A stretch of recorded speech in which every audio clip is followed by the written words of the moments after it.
Good evening, you're watching The Big Story with Haryanto Diman. I'm Olivia Quay. Ahead on the show, a one-on-one interview with Deputy Prime Minister and Finance Minister Heng Keat. He sits down with the Straits Times Associate Editor Vikram Khanna. If you're watching us on YouTube, please subscribe to the Straits Times channel if you haven't already done so. The Elections Department has drawn up contingency plans for safety measures for nomination and polling proceedings at the next general election. These measures will protect the health and safety of voters, candidates and election officials, as well as ensure that the next GE can be conducted safely amid COVID-19.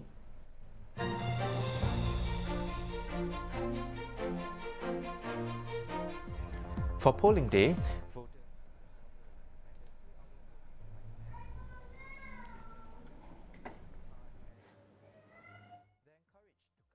ballots during the allotted period. Senior voters aged 65 years old and above will be allotted recommended 2-hour time bands as well, but from 8 a.m. to 12 noon. There will be priority queues for seniors throughout the polling station's opening hours. Before setting off to their assigned polling station, voters can check the queue situation at voteq.goware.gov.sg. Safe distancing will be enforced at all 1,110 polling stations. More polling stations have been allocated for the next GE to reduce the number of voters at each station from an average of 3,000 to 2,400. Voters should not bring non-voters, their children for example, to the polling stations. While polling agents and candidates are required to use the Safe Entry app, voters don't have to because the e-registration system records the time when voters register at the polling station, which can be used for contact tracing. And when you get to the assigned polling station, there will be temperature screening of all voters at the start of the queue. The ELD has yet to decide whether persons who are found to have fever or respiratory symptoms will be allowed to vote. That will be based on the COVID-19 situation at the time. Voters must wear a mask, sanitize their hands and don disposable gloves before receiving a ballot paper. Voters on stay-home notice at designated facilities will vote at special polling stations. When the writ of election is issued, the ELD will consult the Health Ministry to assess the public health risks of allowing other affected voters, like those on quarantine orders, to vote. Guidelines for campaigning, like whether physical rallies, walkabouts and house-to-house visits can continue, and will take guidance from prevailing MOH guidelines on safe distancing and safe management. If prevailing health advisories restrict large group activities, the ELD will ensure that voters have access to the campaigning messages of all political parties and candidates. This may include additional TV broadcast time for candidates and political parties. As at past elections, campaigning activities on the internet can continue in accordance with guidelines. The ELD announced amendments to increase transparency and accountability for paid internet election advertising, or IEA. For instance, candidates must declare more details of paid IEA to the returning officer. In addition to stating all the platforms they are using for paid and unpaid IEA, candidates must also declare whether they are using paid IEA. If so, they need to provide further information such as the type of services used, the publisher of the paid IEA, and the period it will appear. Additional information must accompany paid IEA, namely that it was paid for by the candidate, political party or an authorized third-party campaigner. In other news, the Health Ministry confirmed 386 new COVID-19 cases today, including 2 community cases. The ministry said the 2 cases are a Singaporean and a work pass holder. Foreign workers living in dormitories make up the bulk of the remaining cases. Today's count brings Singapore's total to 38,296. More details will be released later. Well, earlier today, the Straits Times Associate Editor Vikram Khanna sat down with Deputy Prime Minister Heng Keat for a one-on-one interview on how Singapore's economy is looking during this COVID-19 pandemic. In this first part of the interview, DPM Heng talks about how the country can recover from the downturn. If you can give us a sense of how long you think the recession will last. I know you said that a V-shaped recovery is highly unlikely, and I think a lot of people would agree with you on that. Well, I would say that we are faced with unprecedented level of uncertainty, far more than what we've seen even during the global financial crisis or the Asian financial crisis. So I don't think whatever the shape of that recovery will look like, it is anybody's guess. I don't think there is a good basis for saying that it will be this way or that way. And the reason is that we are seeing both a very deep cyclical shock, and a cyclical shock that is on both the demand side and the supply side, as well as accelerating structural changes. So if you take the cyclical shock, for instance, I mean, never before has global demand fallen so sharply across so many sectors all at once. And similarly, supply chain, which was already being disrupted because of the US-China strategic competition, is now changing as well, because people are now putting a greater value on resilience. They are putting a greater value on reliability. So how will that change the global supply chain? I don't think it is possible at this stage to say what it will look like, but I think it is fair to say that we are likely to see a greater move towards a certain degree of self-sufficiency, particularly for essential goods. We're likely to see probably greater regional cooperation, where within the region, if you have like-minded partners, you could create a more resilient structure. So the shock itself will trigger a set of changes. And these changes will be built on the structural changes which are already happening. So for instance, digitalization is one good example. Already the digital economy was marching steadily. Covid-19 has just accelerated that much. So how soon would it recover? I think it depends very much on two things. One is the recovery of the demand and supply side in the immediate. And second, how countries are going to cope with this very significant and accelerated structural changes. DPM, you mentioned that up to or more than 100,000 jobs could be lost this year, right? Which is bigger than in SARS or bigger than in the global financial crisis. So which categories of workers will be the most vulnerable to these job losses? Well, the most immediate ones are the ones which are directly hit by COVID-19. So anything to do with aviation, tourism, to some extent F&B, and to some extent retail, all those will be down. And that is the reason why in a job support scheme, we provided a significantly higher level of support, 75, 50%. So I think those that involve a degree of high touch will be badly hit by COVID-19. And what will be the shape of those jobs in the coming years? I think we have to start thinking hard about it, because I don't think global travel and global tourism will just bounce back that way. I'm looking with great interest to see how this opening up in summer in Europe will change the shape of the pandemic. I'm hoping that it goes well, because it is a very bold experiment in Europe, because summer holiday is sacred in Europe. So the pressure to open up has been very significant. And we'll see. I think if it goes well, I think we'll have hope that the global aviation and tourism can recover quickly. But I think it will be realistic for us to learn to live with this COVID-19. I don't think the virus will be eliminated or overcome just like that. Right? How long will it take? We don't know. And in turn, the trajectory of this COVID-19 pandemic will shape the trajectory of the global economy. Your government has done a lot to protect jobs so far. You spent a lot of money on this.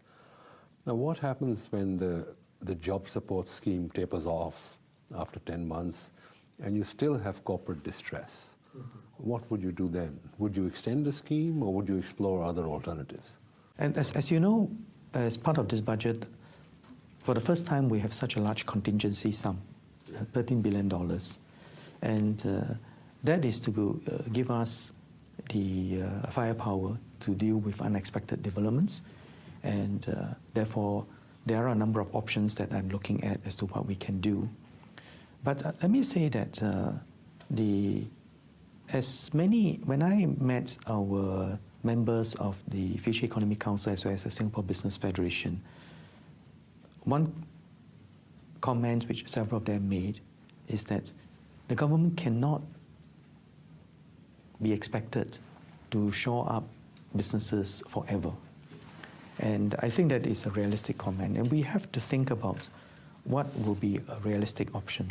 And as I said, at the end of it, there's some business model that will be broken, which is why in the 42 budget, I urge businesses to really rethink their business model. Because it is not just the impact of the COVID-19, but COVID-19 has accelerated a lot of structural changes which are already happening. So if we don't pivot quickly to new growth areas, many businesses will be in trouble. And therefore, our support is focused on workers. The central focus of all the 4 budgets is on our people, on our workers. On our people in terms of supporting them on household expenses, and our people in terms of, first keeping the jobs for as long as possible, but at the same time, having a very strong element of traineeship and skills upgrading. And we have to prepare for the change because the structural changes will come faster than we imagine. And the ones, the countries and the people who are most prepared for that structural change will be far better positioned. Well, that was DPM Heng with Associate Editor for the Straits Times, Vikram Khanna. We'll have more from the interview later on in the show as DPM Heng answers questions on how to strengthen Singapore's fiscal position and rebuild our reserves, so do stay with us.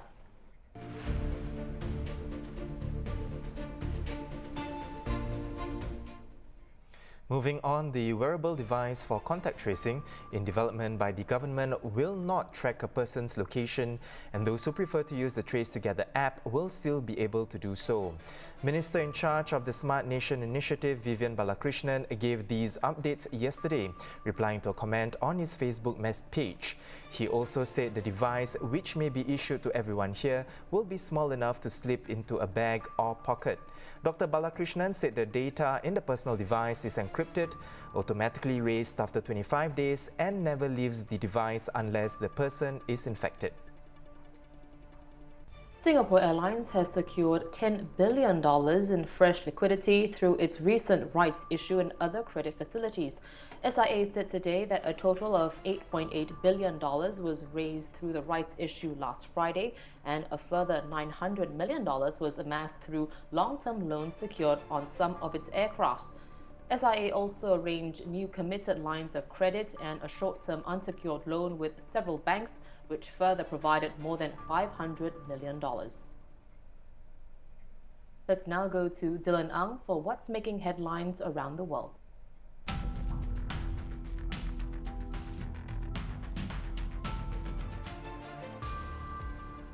Thanks, guys. Starting Wednesday, returning Malaysians will be able to self-isolate at home instead of at government-approved quarantine centres. Returnees will undergo a swab test upon arrival at airports and will have to download the MySejahtera app to monitor their compliance to quarantine rules for the 14-day period. In the Middle East, the number of coronavirus cases in Saudi Arabia surpassed 100,000 amid a surge of infections just weeks ahead of the Hajj. The kingdom has seen infections spike as it eases lockdown measures, with figures exceeding 3,000 for the second day in a row on Sunday. Authorities have yet to announce whether they will proceed with this year's Hajj, scheduled for the end of July. New Zealand will lift all of its COVID-19 restrictions at midnight tonight, after a success in eliminating the virus. Prime Minister Jacinda Ardern said that lowering the nation's alert level to 1 will include the removal of all remaining restrictions on people and businesses, paving the way for the resumption of normal life. The announcement comes as it reported 0 active cases after its last COVID-19 patient recovered. While local restrictions have lifted, New Zealand's strict border controls will still be in place. That's all we have for our global updates. Back to you guys. Thanks, Dylan. And as promised, here's part 2 of our interview with Deputy Prime Minister Heng Keat. The cost of all of this, the cost, the government has drawn heavily on past reserves, up more than 50 billion, and which, as you have said, is unavoidable in this exceptional crisis. But you also mentioned that we need to build our fiscal position. Yes. So what are the options on the revenue side to rebuild the fiscal position and as well as reserves? We did a very careful study a few years back before I announced the increase in the GST on what are our revenue options. And there are a number of options, but I have to say that every one of those has its pros and cons.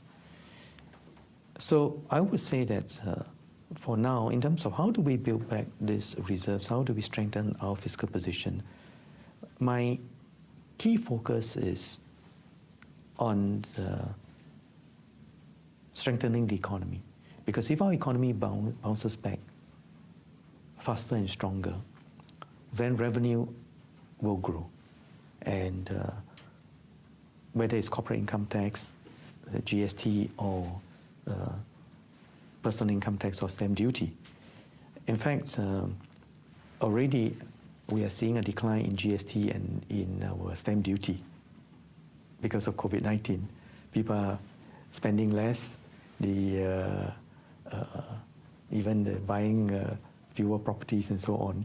So it already has got an impact. But will that recover? I think the sentiment-sensitive ones will when the economy bounces back. Now, what are our other measures that we can take to build back the reserves? One is, of course, a big part of our reserves is in, part of our reserves is in land sales. So when land sales resumes, we will be able to build back some of it in the past reserve. But probably the most important part of it is our investments by GIC, Temasek, and MAS. Each of our investing entities has a clear mandate, and I'm very encouraged that every one of them has been reviewing the investment strategy in the last few years, over the years, but we have accelerated the work in the last few years. And in this period of change, I think being able to get our decisions right will make a huge difference. Just as when GIC was set up back in the 80s, that one piece, that one policy move allowed us to build a very sizable reserves which we can tap on. So will we be able to make the right moves? I hope so, but I'm very encouraged that all our investment entities have been fully focused on doing this. And the government does not, I do not interfere in what they buy or sell specifically, but there is a process of governance that allows us to ensure that we get proper accountability. And so that has been helpful. And I think we would have to continue to look at various ways in which we can make our future revenue more resilient, especially in the face of two very significant changes. One is the global competition for tax dollars. This base erosion and profit sharing is a major global development which many people are not aware of, but I think there's very intense global discussion on tax rules, particularly for cross-border activities. And second, our own aging population, what it means is that expenditure will go up, revenue will come down as more and more people retire. And at the same time, I'm glad that because we have prepared early, we are in a much better position to manage this. So those are major issues that we will have to continue to look at. DPM, you mentioned the investment contribution in the context of revenue, future revenue. Would you consider increasing the contribution from the net investment side? Well, we will have to study this carefully. My approach is never to say never, because you would depend on this. But for now, I don't see a need, because the formula has been quite robust in that we are not looking at year-to-year returns, because otherwise, in buoyant years, we'll end up overspending, and in depressed years, you don't have the means to spend. So I think the needs of the real economy and the needs of the movement in the financial markets are not perfectly correlated. And in fact, during this crisis, you already see that the financial markets have recovered much faster than the real economy. Some people think that it is over-optimism. Some people think that the financial markets know more about the real economy than people. What do you think on that issue? I think that we are in a situation where you have negative rates all over the world, and therefore there is a scramble, in the search for yield, and markets are moving up because of that. But at the end of the day, financial markets cannot defy gravity. It has to be linked back to the real economy. Right. And if the real economy is going to be in a doldrum for a while, I don't think markets can remain buoyant and get detached. And in turn, how the real economy performs depends on the trajectory of the pandemic. Right. And which is why I think that global cooperation, whether to find a vaccine or to find new therapeutics in order to combat COVID-19, is probably the most important thing that people around the world and governments around the world can do in order for us to then fight all the other fronts.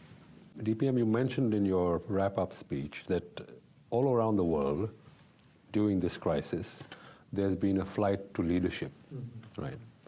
So how might this translate in terms of a mandate for your government? We will have to let Singaporeans decide. So I think there are a number of significant changes that are going on. We have to deal with a global front. We have to deal with our economic front. We have to deal with our social front. So the election is really about direction setting. I see it's not just this one election, but I see significant changes that we need to make, significant challenges that we need to overcome, and significant opportunities, not in the next 3 to 6 months, but in the next 5 to 10 years. These are changes that will define Singapore in the future. So if COVID-19 is a test of a generation, the next 5 to 10 years will be a test of how our generation overcome this test of a generation and emerge stronger. So I would say that beyond party politics and elections, really, I hope that Singaporeans will focus on this one issue. How do we stay together as one people? And in that regard, I must commend Mr. Pritam Singh for saying in Parliament that partisan politics should take a back seat, that we should have a unity of purpose. And I think that is good, for a responsible, for a party to be responsible and take that view. Unfortunately, it's not the case for all parties, because there are parties that are looking at, well, look, this thing was not well done, that thing was not well done, and so on. This is a government that has not done well in this. Now, there is a time and place to look back and see what can be done. But right now, you are in the midst of a major battle on many fronts. And all our people and all our leaders in every segment of our society must, first and foremost, look forward. What is ahead of us? What are the dangers in front of us? What are the opportunities in front of us? Let us focus our minds on the coming months and days and months and the future.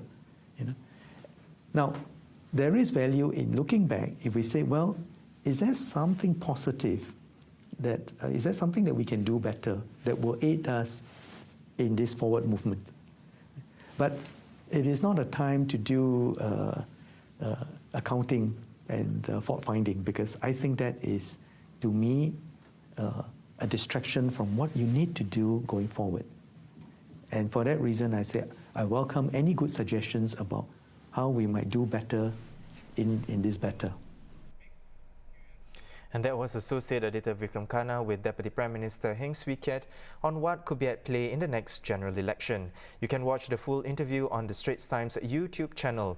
Let's go back to Dylan for what's also in the news.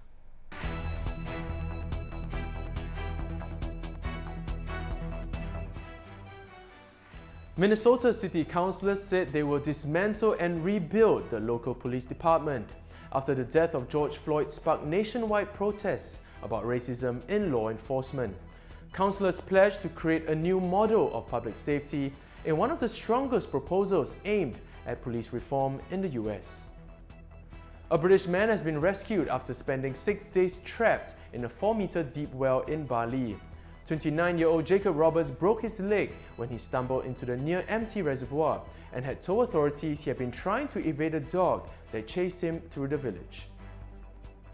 Over in India, a tiger blamed for killing 3 people has been sent to spend the rest of his life in captivity after officials said it is too dangerous to allow him to roam free. The 5-year-old male is said to have repeatedly strayed and hunted near human settlements and is also blamed for attacking cattle. The tiger was tranquilized and sent to a zoo over the weekend. India says nearly 225 people were killed in tiger attacks between 2014 and 2019. And finally, fans of K-pop superstars BTS have matched a $1 million donation by the group to the Black Lives Matter movement. Upon news that the band had donated $1 million, fans who call themselves the ARMY had started to trend the hashtag #MatchAMillion on Twitter to raise the same amount of money. Within 24 hours, the collection had already passed the $817,000 mark. That was also in the news. I'm Dylan Ang.